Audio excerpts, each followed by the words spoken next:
RK நகர் இடைத்தேர்தலில் வேட்புமனுக்களை திரும்பப் பெற இன்று கடைசி நாள். இது பற்றி நமது செய்தியாளர் ஜெய்சங்கரிடம் கேட்கலாம். ஜெய்சங்கர், இதுவரைக்கும் யாராவது வேட்புமனுக்களை திரும்ப வாங்கியிருக்காங்களா?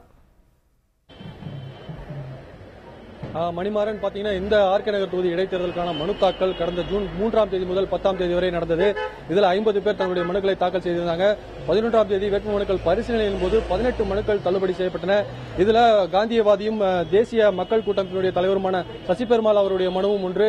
இந்த மனு எவ்வித காரணமின்றி தள்ளுபடி செய்யப்பட்டதா சொல்லி அவர் கடந்த 3 நாட்களாக தற்போது வரை தொடர்ந்து உண்ணாவிரத போராட்டத்தில் ஈடுபட்டு வருகிறார். இந்த மனு தள்ளுபடிக்கு பிறகு 32 பேருடைய மனுக்கள் ஏற்றுக்கொள்ளப்பட்டிருக்கின்றன. அதில் தமிழக முதலமைச்சர் ஜெயலலிதா மற்றும் இந்திய கம்யூனிஸ்ட் கட்சி வேட்பாளர் மகேந்திரன் உட்பட 7 கட்சிகளின் வேட்பாளர்களும் 25 சுயேட்சைகளின் வேட்பாளர்களும் தற்போது மனுக்கள் ஏற்றுக்கொள்ளப்பட்ட 32 பேருடைய மனுக்கள் தயார் நிலையில் இருக்கின்றன.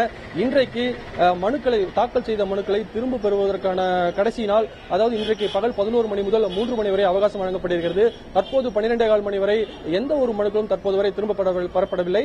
இன்று மாலை 3 மணிக்குள்ள மனுக்கள் திரும்பப்படும். 1-2 மனுக்கள் திரும்ப பெற வாய்ப்பு இருப்பதாக தகவல் அறிந்த வட்டாரங்கள் சொல்லியிருக்கின்றன. மணிமாறன், ஜெய்சங்கர், அரசியல் கட்சிகளும் சுயேட்சை வேட்பாளர்களும் மேற்கொண்ட அந்த பரப்புரையின் நிலவரம் பத்தி சொல்லுங்க ஜெய்சங்கர்.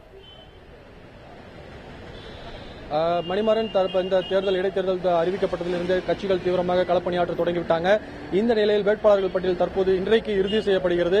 இதைத் தொடர்ந்து நாளை காலை இந்திய கம்யூனிஸ்ட் கட்சி சார்பில் 8 மணிக்கு ஜீவா சிலை அருகே பிரச்சாரம் தொடங்க இருக்கிறது.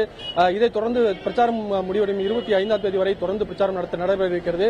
அதிமுக பொதுச் செயலர் முதலமைச்சரான ஜெயலலிதா அவர்கள் 21ஆம் தேதி ஆர்கே நகர் தொகுதியில் 5 இடங்களில் பிரச்சாரம் செய்வார் என்று எதிர்பார்க்கப்படுகிறது. இதேபோல மற்ற அனைத்து வேட்பாளர்களும் தற்போது தீவிர பிரச்சாரத்தில் ஈடுபட்டு வருகிறார்கள். வாக்கு மையங்கள், அதாவது தேர்தல் பணிமனைகள் தொடங்கப்பட்டு இந்த ஆர்கே நகர் தொகுதி முழுக்க இந்த கம்யூனிஸ்டுகள் மற்றும் அதிமுக சார்பில் தேர்தல் பணிமனைகள் தொடங்கப்பட்டு தேர்தல் பிரச்சாரத்துக்கான பணிகள் தீவிரமாக நடைபெற்று வருகிறது. மணிமாறன், ஜெய்சங்கர், ஏற்கனவே பாத்தீங்கன்னா திமுக பாரதிய ஜனதா கட்சிகளும் பாத்தீங்கன்னா முறையா நடக்காது அப்படின்னு பல்வேறு காரணங்களால போட்டியிடாத நிலையில இடைத்தேர்தலுக்காக எந்த மாதிரியான முறைகேடுகளை தடுப்பதற்கு ஏற்பாடுகள் செய்யப்பட்டிருக்கு? இந்த ஆர்கே நகர் தொகுதி இடைத்தேர்தலுக்கான தீவிரமான ஏற்பாடுகளை தேர்தல் ஆணையம் மேற்கொண்டு இருக்கு அப்படின்னு தான் நம்ம சொல்லணும். 84 பறக்கும் படைகள், 6 நிலையான கண்காணிப்பு குழுக்களை தேர்தல் ஆணையம் அமைத்திருக்கிறது.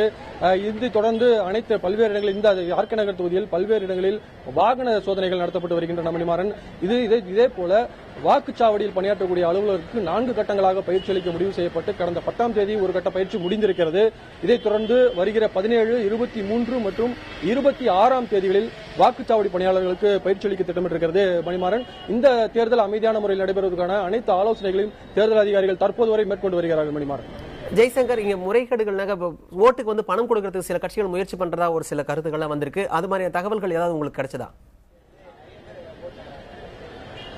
இதுவரைக்கும் ஓட்டுக்கு பணம் கொடுத்ததாகவோ பரிசு பொருட்கள் கொடுத்ததாகவோ இதுவரைக்கும் தேர்தல் ஆணையத்தின் சார்பில் எந்த விதமான பறிமுதல் நடவடிக்கைகளும் செய்யப்படவில்லை. மணிமாறன், ஆங்காங்கே இது மாதிரியான புகார்கள் எழுந்து வருகிறதே தவிர ஆதாரப்பூர்வமாக இதுவரையும் பணம் கொடுத்த கட்சியினர் பிடிபட்டதாகவோ தேர்தல் ஆணையம் நடவடிக்கை எடுத்ததாகவோ எந்த விதமான தகவல்களும் இல்லை. மணிமாறன், ஜெய்சங்கர், ஆர்கே நகர் இடைத்தேர்தல் குறித்த உங்கள் பல்வேறு தகவல்களுக்கு நன்றி.